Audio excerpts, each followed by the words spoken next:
Dando sequência, então, artigo 314 do Código Penal, vamos falar agora do extravio, sonegação, inutilização de livro ou documento. 314 e 315, sem muita importância, seremos breve em relação ao comentário de ambos, tá?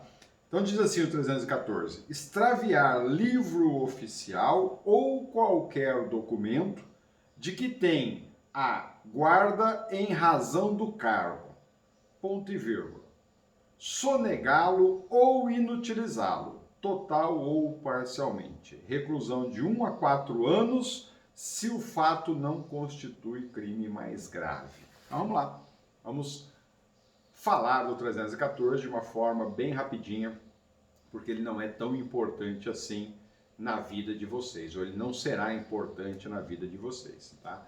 Nem para efeitos, muitas vezes, de concursos públicos, nem para efeitos práticos. Mas vamos lá, vamos falar dele para que vocês fiquem registrado aí a existência. Conduta típica aí, nós temos 3 elementos objetivos: extraviar, sonegar e inutilizar. O extraviar nada mais é do que fazer com que algo não chegue ao seu destino. Ou seja, extraviar é fazer desaparecer alguma coisa, ocultar alguma coisa. Já o sonegar significa não apresentar, não exibir quando alguém o solicita. E por fim, o inutilizar é tornar imprestável. Exemplo, você jogando tinta no documento. Tá? Esta é a situação. E qual é o objeto material? Essas 3 condutas que nós acabamos de mencionar, elas devem ser direcionadas a qual objeto? É o tal do objeto material. O legislador menciona que o objeto material aí será o livro oficial ou então qualquer documento, seja ele público ou particular. O que significa o livro oficial? Livro oficial, pessoal, na administração pública, é aquele criado por lei, por incrível que pareça, é criado por lei para registros de anotações atinentes à administração pública.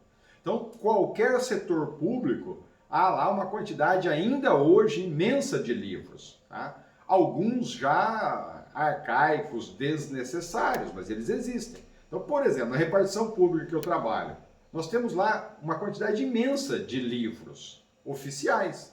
Tá? Então você tem lá o livro de registro de boletim de ocorrência, livro de registro de inquérito, livro de registro de inquérito relatado, livro de registro de inquérito que foi solicitado prazo, enfim, livro de registro dos objetos patrimoniados daquela repartição pública, uma quantidade imensa de livros determinados por lei, cada um com uma finalidade, cada um exigindo-se preenchimentos corretos, anotações, registros corretos. Tá? Portanto, a conduta recai exatamente sobre esse objeto material que todas as repartições públicas detêm. Tem lá os seus arquivos. Então, o livro é o mais fácil, né? Qualquer outro documento, o legislador menciona aí, seja ele público ou particular. Agora, é qualquer escrito, nós já falamos lá atrás, quando começamos o 297 do Código Penal, o que é documento, né? É qualquer escrito destinado a fazer uma declaração de vontade, tá? Ou um fato juridicamente relevante que está sob a guarda da administração pública. Aí há uma quantidade imensa de documentos, né? Então, um RG que está lá sob a responsabilidade da administração pública, a guarda da administração pública, um atestado, enfim, uma quantidade grande de documentos que foram lá, que expressa a declaração de vontade ou que gera um fato juridicamente relevante que está sob a guarda da administração pública. Uma quantidade grande de papéis que há essa que é considerado documento público, que é considerado documento público ou particular sobre a responsabilidade da administração pública.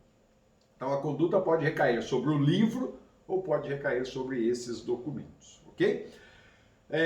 O elemento subjetivo aí é o dolo, ou seja, esse tipo legal não admite a forma culposa e assim como também não exige um fim especial, um fim específico de agir, ou seja, o entre aspas lá, dolo específico.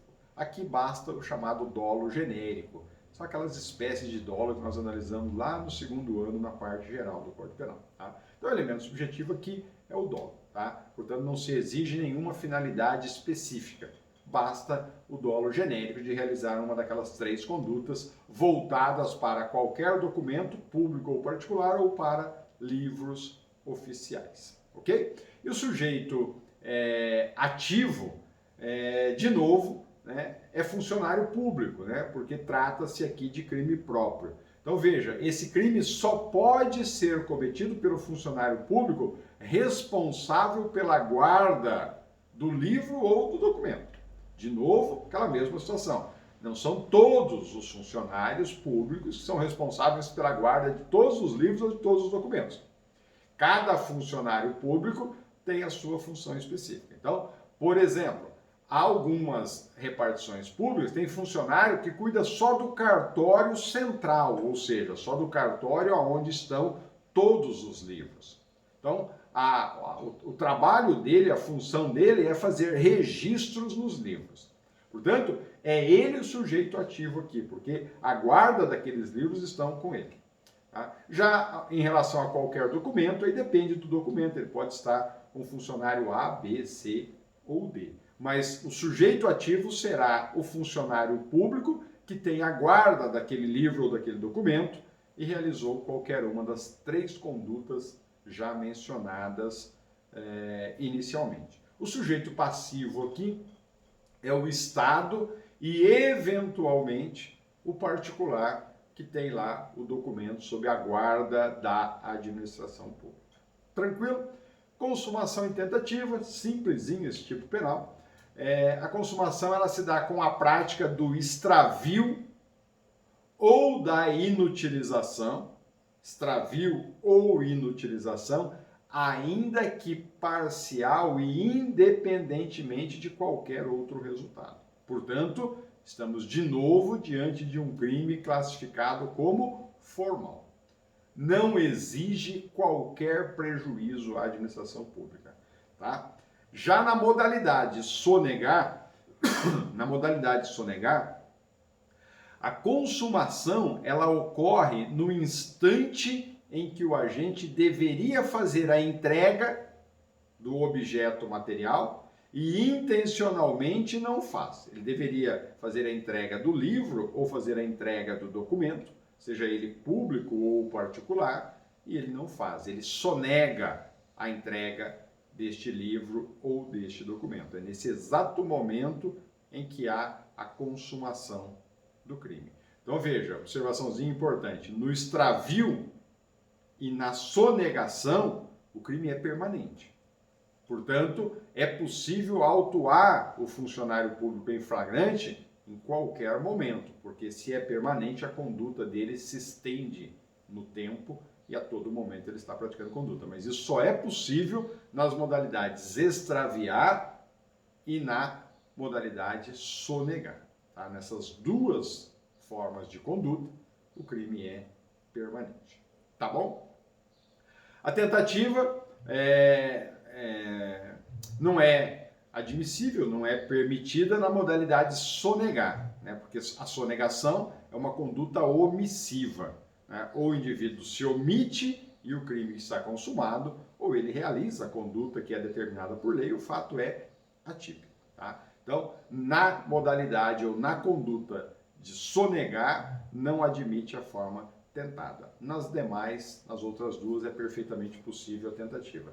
E vocês observaram no preceito secundário, o legislador estabelece a pena abstrata e, na sequência, ele coloca lá que se houver um crime mais grave, não há o tipo penal aqui descrito. Portanto, nós estamos diante de uma subsidiariedade expressa deste artigo 314 do Código Penal. Tá? Havendo um crime mais grave, como, por exemplo, uma corrupção passiva, artigo 317 do Código Penal, ou uma supressão de documentos, artigo 305 do Código Penal, o crime descrito aqui no artigo 314 do Código Penal deixa de existir. Tá? O crime mais grave acaba absorvendo aí o crime do artigo 314 do Código Penal. Outra observaçãozinha importante: se for advogado que inutiliza documento de valor probatório, você já deve ter ouvido isso, agora mais difícil, mas antigamente quando o processo era físico, às vezes o advogado pedia o processo do balcão e retirava um documento relevante de dentro do processo. Já teve caso de advogado que colocou o documento na boca e mascou o documento, e engoliu o documento. Então, se for advogado que inutiliza documento de valor probatório, o crime está descrito lá no artigo 356 do Código Penal, não é aqui. Se for qualquer outra pessoa particular, o crime é do 337 do Código Penal. Então, veja que aqui nós estamos tratando de condutas praticadas por funcionário público. Se for o advogado, 356. Se for uma outra pessoa particular, 337 do Código Penal.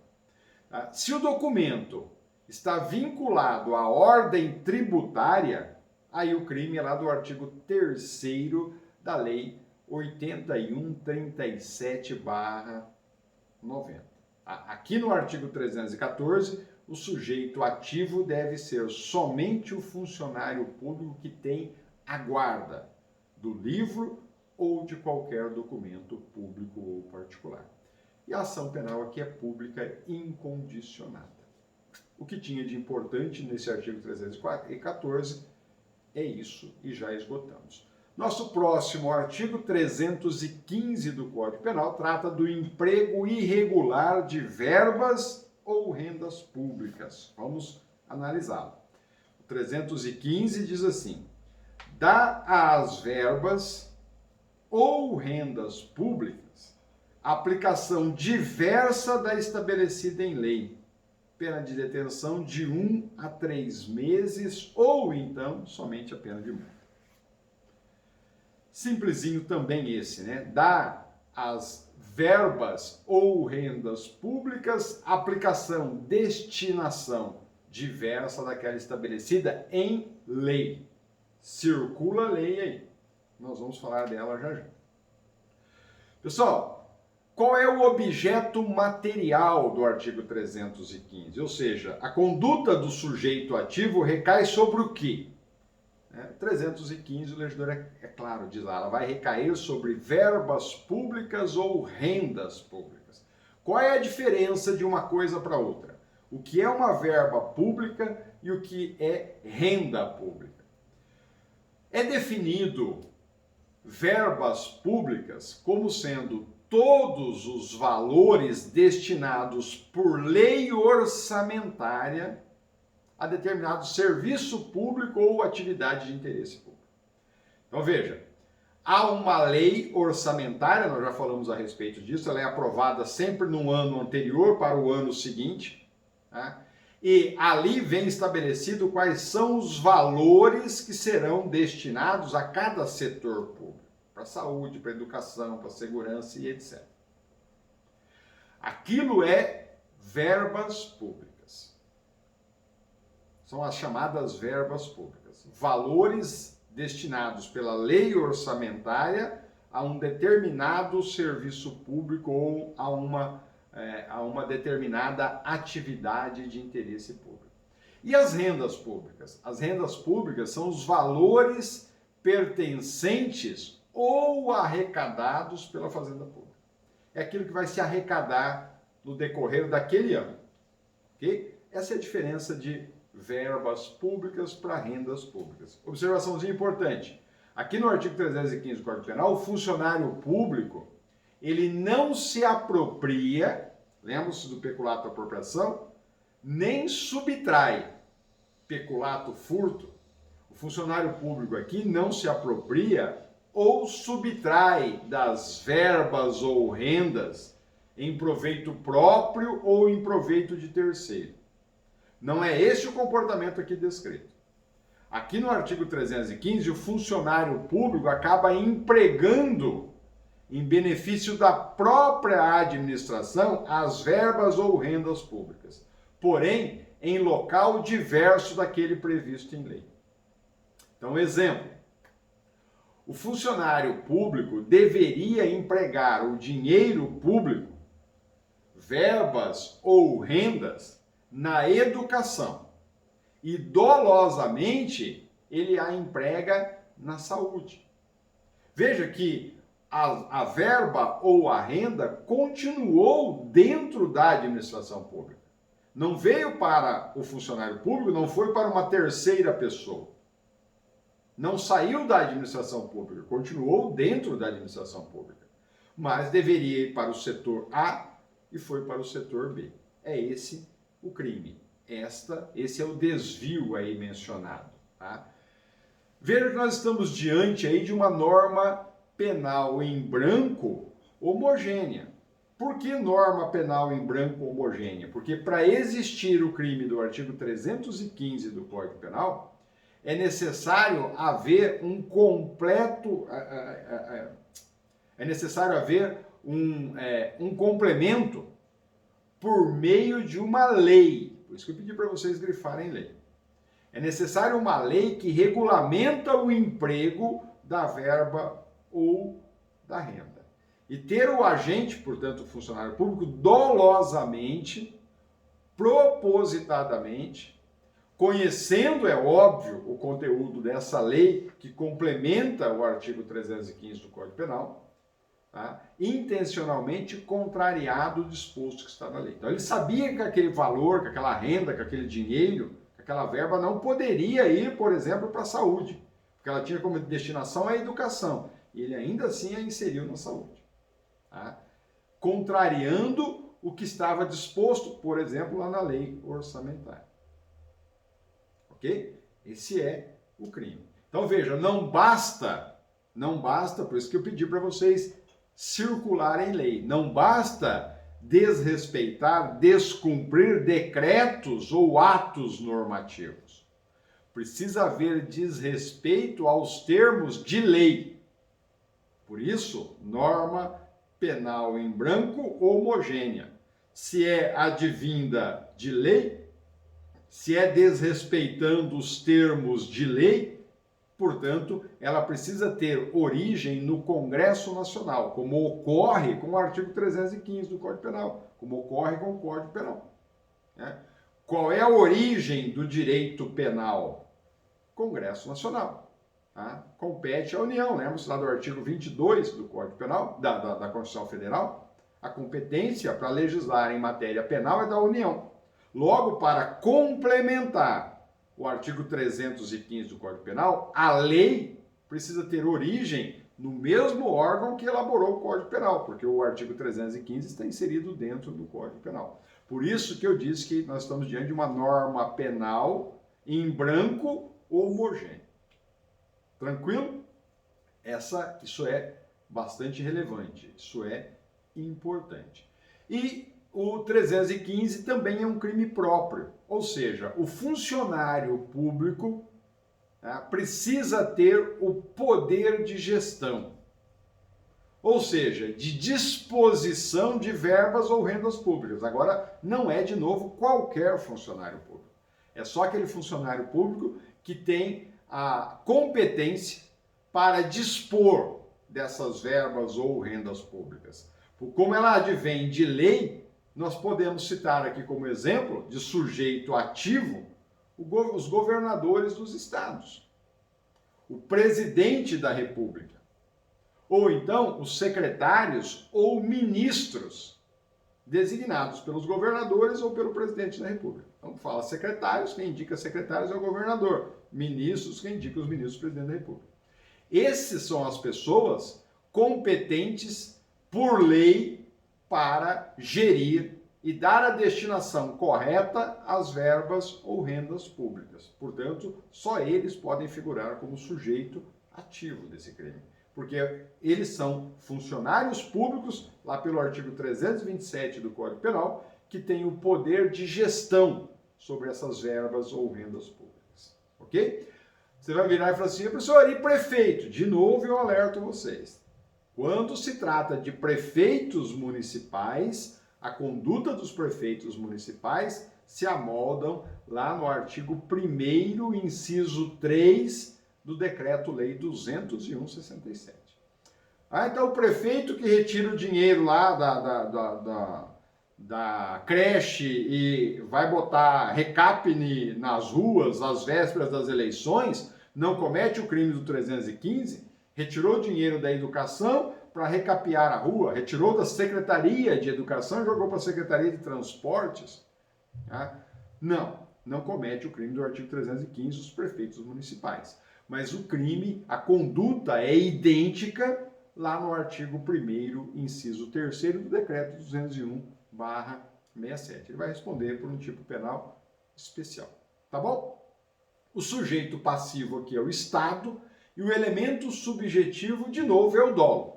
Tá? Esse tipo penal no artigo 315 do Código Penal não exige nenhuma finalidade específica. Tá? Portanto, não tem lá o dolo específico, basta o dolo genérico. Tá? E não se pune a modalidade culposa.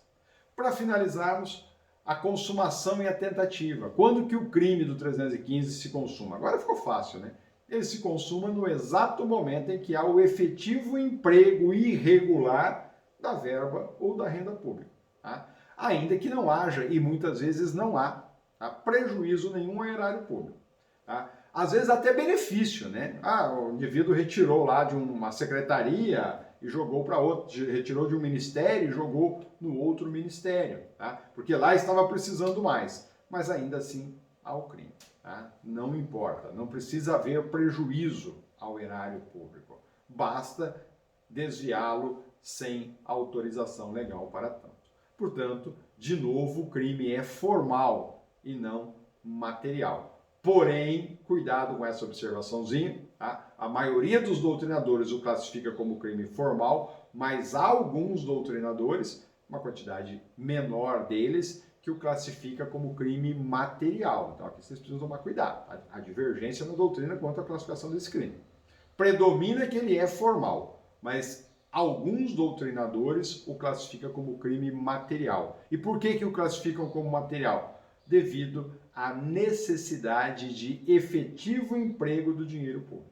Tá? Então, não basta retirar de uma secretaria e colocar na outra. Precisa retirar de uma secretaria e efetivamente empregar esse dinheiro público na outra secretaria. Tá? Senão ele vai e volta e você não consegue fazer a demonstração de qual fim que ele foi e voltou, e aí o fato é atípico. Então, precisa se retirar e efetivamente ser empregado num outro setor, para caracterizar o desvio. E aí quem acredita que é desta forma que o legislador buscou, o classifica como crime material.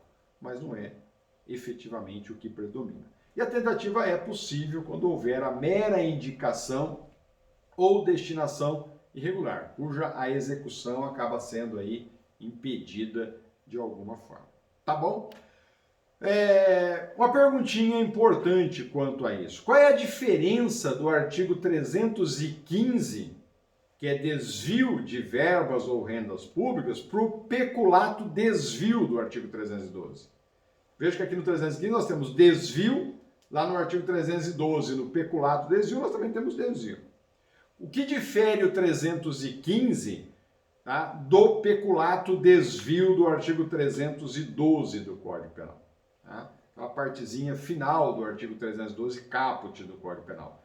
É muito simples a diferença, né? No peculato desvio, lá da parte final do artigo 312, o bem jurídico ali protegido, né, o objeto material, ele vai para o agente, para o funcionário público ou para uma terceira pessoa. Então, no peculato desvio, o bem, o dinheiro, o valor, lembram-se disso?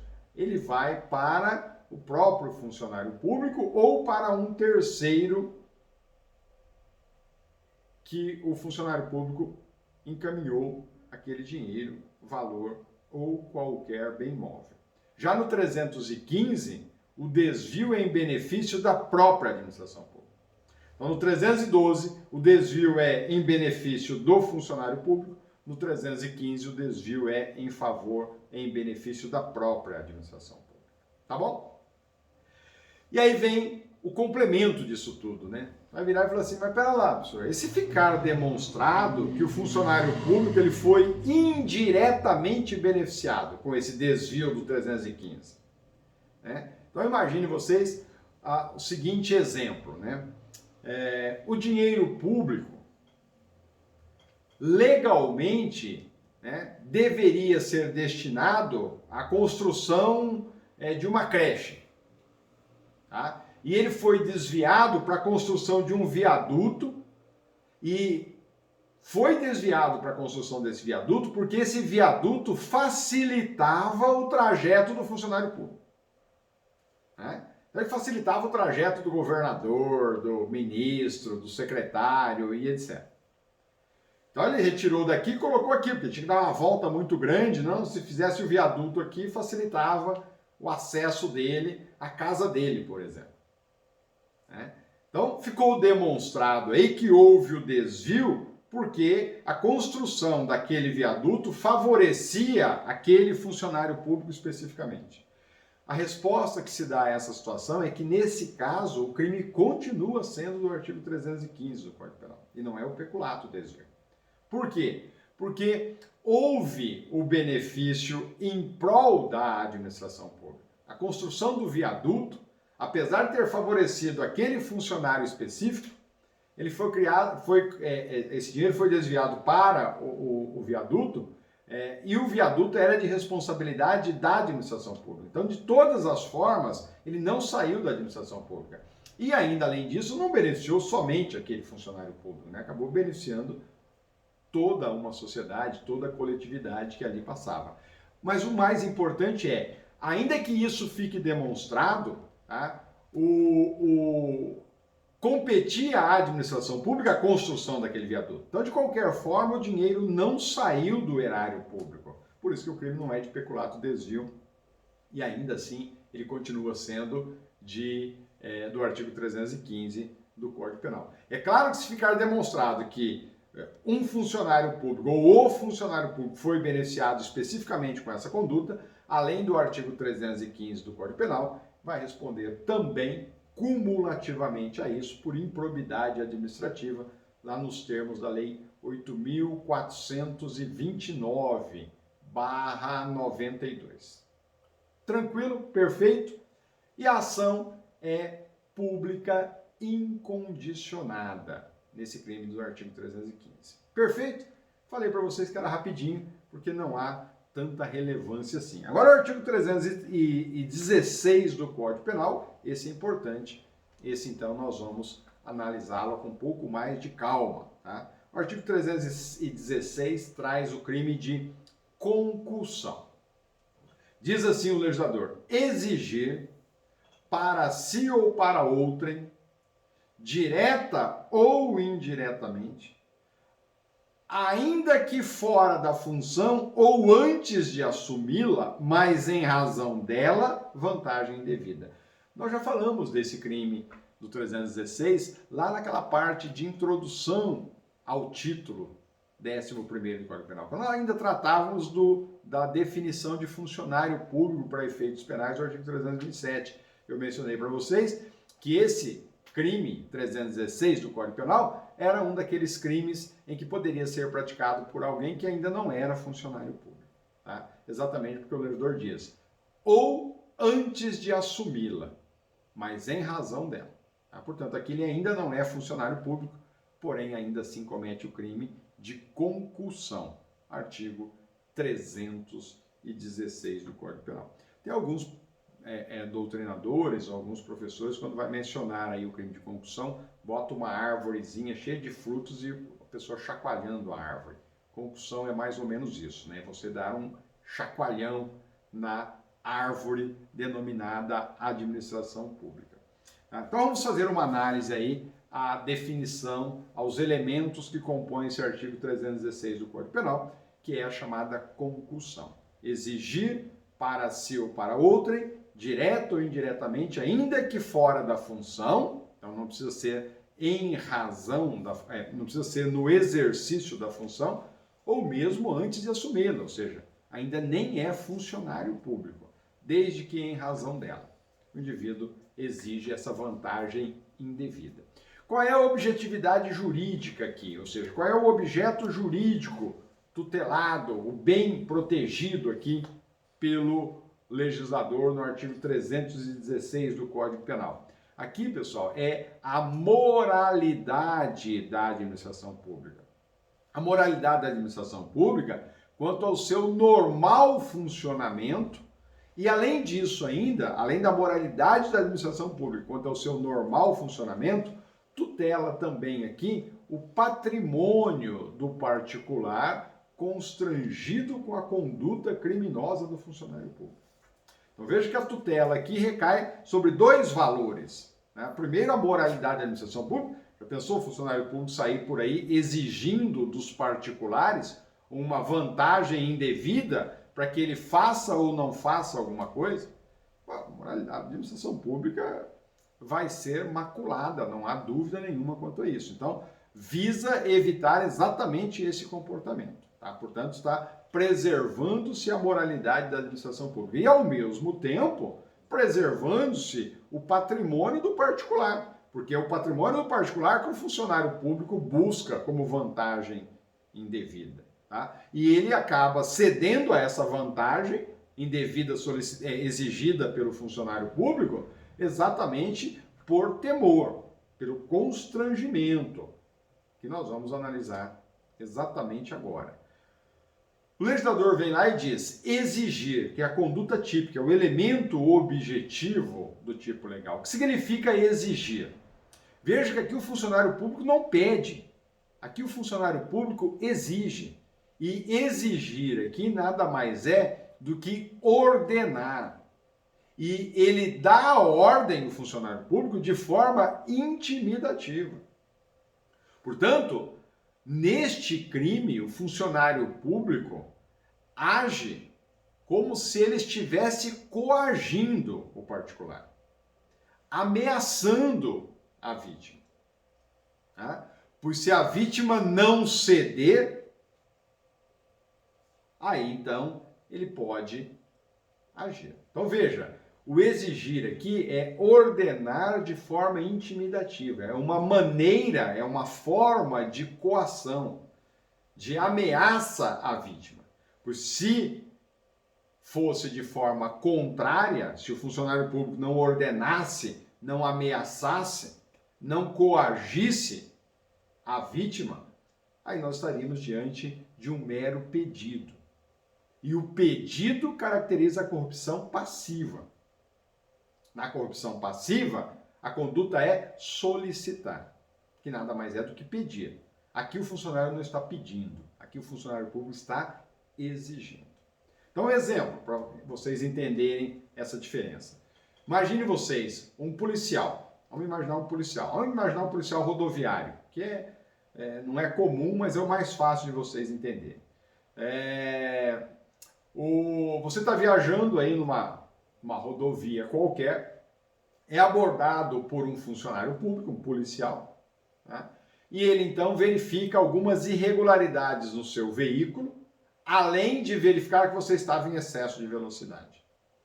Tá? O que ele precisa fazer? Ele precisa te autuar administrativamente e efetuar a apreensão do seu veículo se ele não tiver condições de trafegabilidade. Essa é a função dele, está lá para isso. Tá? Porque ele evita a situação de perigo aos ocupantes daquele veículo e a terceiros. Portanto, ele está lá exatamente para isso. Mas o funcionário público, ao invés de agir dessa forma, ele exige R$1.000 do condutor do veículo para não aplicar o auto de infração, ou seja, a multa, e não apreender o veículo.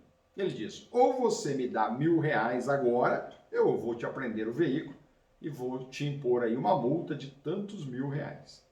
Então é assim, ou você faz isso, ou eu vou fazer aquilo. Então, o temor que o motorista tem de ter o veículo apreendido e a imposição da multa leva-o a ceder. Tá? Agora, não é aquela situação que o policial vem lá e diz o seguinte, olha, eu posso te ajudar se você também me ajudar. Se você quiser me ajudar, eu vou ficar agradecido. Tá? E aí o motorista entendeu, falou, e quanto? Ele falou, o que você achar que vale a pena. Né? Você não vai ter teu veículo apreendido, você não vai ter a multa imposta aí para o seu veículo, mas fica a teu critério. Tá? O que você achar que eu mereço, você me dá. Agora é corrupção. Agora ele não está exigindo, ele está solicitando. Tá bom? Essa é a diferença do 316 para a corrupção, nós vamos ver daqui a pouquinho. Tá bom? Essa exigência, essa ameaça, essa coação, ela pode ser de duas formas: explícita ou implícita. Quando que ela se dá de forma explícita? Quando o funcionário público, o agente, o sujeito ativo, exige às claras o dinheiro para, por exemplo, não apreender o veículo, né? Para não fechar uma determinada empresa, porque ele tem competência para isso, né? Para expedir um passaporte, que você precisa viajar para o exterior, precisa daquele passaporte, né? Ou então para permitir o funcionamento de uma determinada obra, e assim sucessivamente. Agora o funcionário público vai lá e às claras ele pede o dinheiro. Fala bem claro, ou você me dá tanto, ou eu vou fechar teu estabelecimento. Ou você me dá tanto, ou aquela obra não será autorizada. Ou você me dá tanto, ou teu passaporte não será expedido, e por aí fora. Ou você me dá tanto, ou seu veículo será apreendido. Uma centena de exemplos aí. A forma implícita, pessoal, ela ocorre quando não há essa promessa, né, de mal determinado, às claras, mas a vítima amedrontada, temerosa pelo simples cargo que aquele funcionário ocupa, né, já inspira temor e ela acaba então cedendo. Tá? Então, na implícita não há promessa de mal determinado, mas a vítima então fica amedrontada pelo simples temor que o exercício do cargo público inspira naquele caso concreto. É concussão da mesma forma, porém é uma exigência implícita e não explícita. Tá? Também pode ocorrer essa exigência de forma direta ou indireta. Além de explícita e implícita, ela pode ser direta ou indireta. Quando que essa exigência se dá de forma direta? Quando o funcionário público a formula na presença da vítima, sem deixar qualquer dúvida que ele está querendo a vantagem devida. Então ele vai lá e tete a tete com a vítima, ele faz a exigência. Ele não deixa dúvida nenhuma de que ele quer aquela vantagem devida. Já a forma indireta de exigência é quando o funcionário público se vale aí, por exemplo, de uma terceira pessoa, para que a exigência chegue ao conhecimento da vítima. Ou então ele não usa de uma terceira pessoa, mas ele faz de forma velada, capciosa. Tá? Ele deixa nas entrelinhas de que ele quer a vantagem devida, porque caso ela não ocorra, ele vai botar o seu cargo público em prejuízo daquela vítima, em atividade. Tá? Então, ó, eu estou inerte aqui, mas né, se for preciso, eu atuo conforme determina a legislação quanto ao cargo que eu ocupo. Tá? Então, ele não está claramente pedindo, ele não está diretamente fazendo essa exigência, pedindo, não fazendo essa exigência, mas ele deixa aí nas entrelinhas de que pode a vítima sofrer consequências caso não ceda a entrega da vantagem indevida. Ótimo. Feito isso, eliminamos a análise do elemento objetivo exigência. Essa exigência, ela pode se dar fora da função. Tá? Então, ó, fora da função, em razão do cargo e não no exercício do cargo. Fora da função significa em razão do cargo. Ele pode estar em férias, ele pode estar de licença prêmio, pode estar de licença médica, de licença gestante, se for uma funcionária pública, pode estar em horário de descanso, né? Pode estar lá no final de semana. Basta ele usar a função para isso, ainda que ele não esteja no horário regulamentar de serviço dele. E o legislador vai além disso. Aqui, fora da função, significa que ele já está empossado no cargo. Ele já é funcionário público. E ele diz, pode haver a concussão se ele agir antes mesmo de assumir essa função. Tá? Então, veja, tecnicamente ele ainda não é funcionário público. Ele foi aprovado lá no concurso, tá? Ou então, se é um mandato eletivo, ele já foi eleito, mas ele ainda não tomou posse. Nós vamos votar agora em breve. Tá? E aí, no mesmo dia, vai sair lá o resultado dos futuros prefeitos. Só que eles só vão tomar posse a partir do ano que vem. Portanto, já estão eleitos, mas ainda não se empossaram. E aí, em dezembro, já eleito, mas ainda não empossado, o funcionário público realiza aí uma exigência a um determinado empresário. É concussão. Ah, mas ele só vai tomar posse em janeiro do ano que vem. Não importa. Você prestou um concurso público, já passou por todas as fases, está lá primeiro colocado da lista. Será chamado em breve. E aí no edital vem lá que diz que daqui 90 dias você será chamado para tomar posse. Tá? E aí você já aproveita essa condição e passa a exigir. Olha, daqui 90 dias eu volto aqui, caso você não ceda a vantagem indevida hoje. É concussão da mesma forma, não muda absolutamente nada. O que é necessário é que a exigência diga respeito ou esteja relacionada, nexo causal, com a função pública. Tá? E as represálias, é claro, né, se refiram exatamente a essa condição. Ou seja, o tipo legal exige que seja em razão dela, função pública, que se dê a exigência. Esse é o vínculo, essa é a relação. O objeto material aqui é a vantagem. Tá? A conduta do funcionário recai sobre o quê? Sobre a vantagem. Tá? O que significa essa vantagem? Aqui vocês vão encontrar divergência na doutrina, né? Sobre o que seria essa vantagem indevida. Né? Para o Damásio, Nelson Hungria, Magalhães Noronha e outros, essa vantagem deve ser de natureza estritamente patrimonial. Já alguns outros doutrinadores, como Mirabete, Capês e alguns outros, diz que não. Aqui pode ser qualquer espécie de vantagem. Pode ser a patrimonial ou não patrimonial, como por exemplo a vantagem moral, a vantagem política, a vantagem sexual, a vantagem sentimental e etc. Eles mencionam então o Mirabete, o Capês especificamente, né, que o tipo legal não faz distinção, que esse crime 316 do Código Penal não está no título 2 do Código Penal. Lá sim o crime é patrimonial. Aqui não. Aqui o crime é contra a administração pública e não contra o patrimônio. Dentre as duas correntes, a que prevalece é que a vantagem aqui pode ser de qualquer espécie. Ou seja, prevalece aí a tese do Mirabete e do Capês. Tá? Pode ser inclusive uma vantagem sexual, política, sentimental. Não precisa ser estritamente patrimonial. Tá bom? É que predomina. O elemento normativo aqui, pessoal, é vantagem, né, que nós já falamos, mas o elemento normativo é que essa vantagem precisa ser indevida. É o indevidamente, ou a vantagem indevida. O indevida significa ilícita, contrária ao ordenamento jurídico. Se aquela vantagem ela é legal, ela é prevista em lei, o fato é atípico.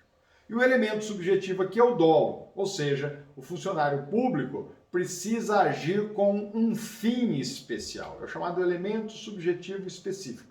E você encontra essa finalidade específica quando o legislador menciona lá as expressões para si ou para outrem. Então veja que essa vantagem devida agora não é para a administração pública, é para o próprio funcionário, para uma outra pessoa. Portanto, o dolo aqui tem que ter essa finalidade, de obter a vantagem ilícita para si. Tá bom? O sujeito ativo, crime próprio, portanto, qualquer funcionário público, com uma única observaçãozinha, tá? Se o funcionário público praticar este comportamento for um policial militar, nós temos esse mesmo crime com essa mesma denominação, concussão, só que ele vem lá no artigo 305 do Código Penal Militar. Portanto, é um crime específico, próprio para policiais militares, tá? O sujeito passivo aqui é o Estado e a pessoa a quem é dirigida a exigência, né? O Estado sempre, porque a moralidade da administração pública está em jogo, e secundariamente aí aquela pessoa que acabou entregando a vantagem devida ou sobre aquela pessoa que recaiu a exigência para a obtenção da vantagem devida, tá?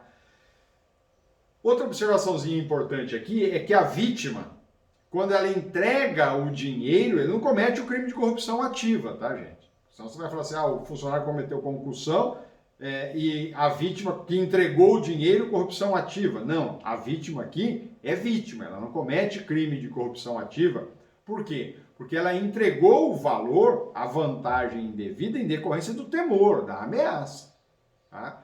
Por ela não entregaria, ela só entregou com medo de sofrer consequências ainda mais gravosas, mais prejudiciais a ela, a vítima. Portanto, ela é vítima, ela não comete crime de corrupção ativa.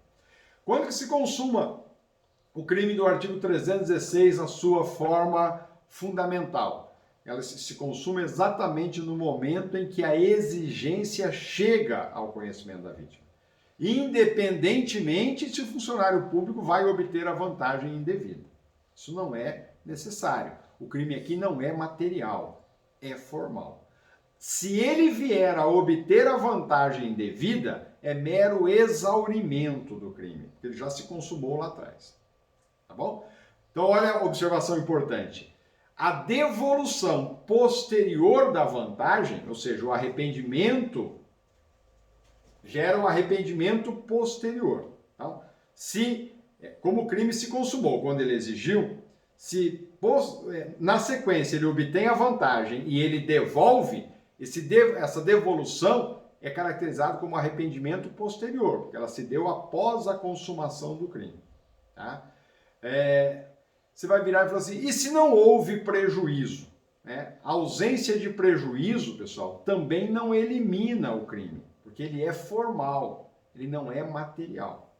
Então, basta a exigência, ainda que não haja prejuízo algum, ainda que a vítima não entregue o valor, a vantagem indevida, o crime já está consumado. Tá? Uma questãozinha bastante interessante e se o funcionário público exige dinheiro e a vítima, então, ela se compromete, que você vê muito isso, né? A vítima se compromete a entregar esse dinheiro, essa vantagem indevida, numa data posterior. Tá? Então, o funcionário passa lá e fala, olha, você quer manter o seu estabelecimento em funcionamento? Não, eu preciso, estou sustentando minha família com isso aqui. Então, ou você me dá tanto, ou eu passo aqui e fecho seu estabelecimento. Você vira e fala assim, mas quanto tempo você me dá para eu te entregar essa quantia? Eu te dou uma semana. Então tá bom. Então na quarta-feira da semana que vem eu passo aqui de volta para pegar a vantagem. E aí então, essa vítima, ao invés de buscar o valor, ela vai lá e busca a polícia. E fala, o cara vai vir aqui tal dia para receber. E aí simula-se todo aquele negócio de entregar o dinheiro. Muito comum isso. Aí a polícia sai correndo, vai lá e você está preso em flagrante. Você vê isso direto na televisão. Pessoal, veja, como o crime é formal, tá? Diante desta situação de entrega posterior, não cabe prisão em flagrante. Por que não cabe prisão em flagrante? Porque o crime se consumou no dia que ele exigiu e não no dia que ele foi receber. Quando ele foi receber, era mero exaurimento. O crime já estava consumado uma semana antes. Portanto, não é situação de flagrante. Tá? Isso precisa tomar muito cuidado quanto a essa situação. Quando a gente vê isso na televisão, você ouve os policiais, você está preso em flagrante, você está preso... E algema o indivíduo. Não é situação de flagrante. Nada impede, tá, da autoridade responsável por aquela ação, tá, solicitar lá uma prisão temporária ou uma prisão preventiva. São chamadas prisões cautelares, mas jamais prisão em flagrante. Ok? Cuidado com isso, isso é importante. E a tentativa? É possível a tentativa? É perfeitamente possível. Tá? Exemplo disso, difícil hoje, né? é a velha carta lá, né, contendo uma determinada exigência, essa carta é extraviada, né? Ou então o funcionário pede para uma terceira pessoa fazer a exigência à vítima e essa terceira pessoa, antes de fazer a exigência, vem a óbito. Tá? Seria uma forma de tentativa, mas mais difícil essas situações aí mencionadas. Tá bom? Para finalizarmos o caput, qual é a diferença entre concussão, artigo 316, e corrupção passiva, artigo 317, que nós vamos analisar em seguida? Pessoal, na concussão aqui do 316, o funcionário público exige a vantagem devida. Na corrupção passiva do artigo 317, ele pede, solicita, a mera solicitação. Outra diferença, qual é a distinção entre concussão e extorsão? Tá? Do artigo 158 do Código Penal. Na concussão, a coação, a ameaça empregada aí pelo funcionário público não pode ser grave. E essa ameaça, ela acaba surtindo efeito porque ela decorre do poder que o cargo dá àquele funcionário público. Então a ameaça não é grave, ela acaba surtindo efeito por causa do temor do cargo que o agente exerce. Isso é concussão. Na extorsão, a ameaça empregada ela é grave e ela não decorre do poder do cargo. Então, um exemplo de extorsão. Um policial rodoviário aponta a arma dele, bota a arma dele na cabeça do condutor de um veículo e determina que ele entregue R$1.000 ou então ele vai morrer. Veja que agora o policial não está se valendo do cargo para isso. Agora o crime é de extorsão. Essa ameaça, botar a arma na cabeça, é uma ameaça grave. Em nenhum momento ele mencionou, ou você me dá R$1.000 ou eu vou apreender o seu veículo sem uso de arma. Não, aqui ele usou a arma de fogo e diz, ou você me dá R$1.000 ou você vai morrer. Isso é extorsão, não é concussão. Ele não se valeu do cargo para gerar essa ameaça. E além disso, essa ameaça agora, utilizada sem especificamente o nexo com o cargo, ela foi grave, portanto é extorsão. Tá bom? Tranquilo? Parágrafos analisaremos no nosso próximo vídeo.